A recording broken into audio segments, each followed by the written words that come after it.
Good morning, boys and girls. Today we are working on meeting your character. So last week you drew a picture of your character and then you talked about what your character looks like and how your character acted. Today you're going to give your character a name.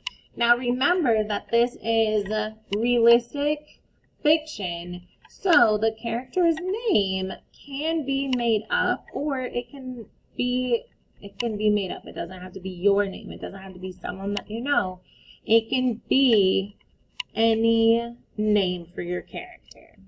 You're going to draw a picture of your character again, and I want you to fill up most of this circle with your character's face, and then take your time and add some color to it. It says in the background, draw the setting of your story. So where does your story take place? Does your story take place at the beach? Behind your character, we will see maybe the water and the sand and the sun. Does your story take place in the forest? So behind your character, we're going to see lots of trees. Does your story take place inside of a house?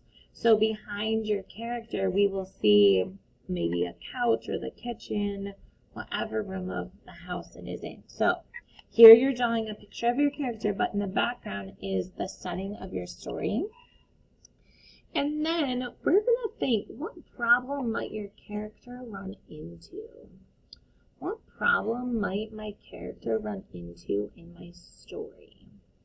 So remember that this is realistic fiction, so it actually has to happen.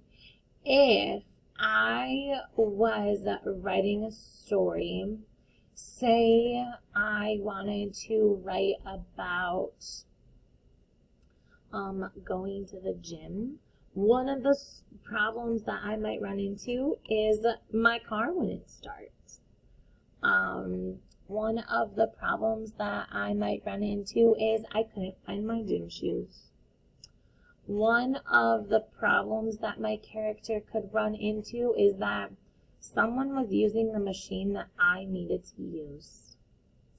One of the problems could be I forgot my water bottle.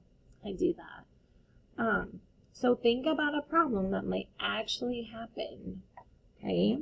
If you're at the beach, maybe you're building a sandcastle at the beach. One of your problems might be that the wave took your sandcastle away.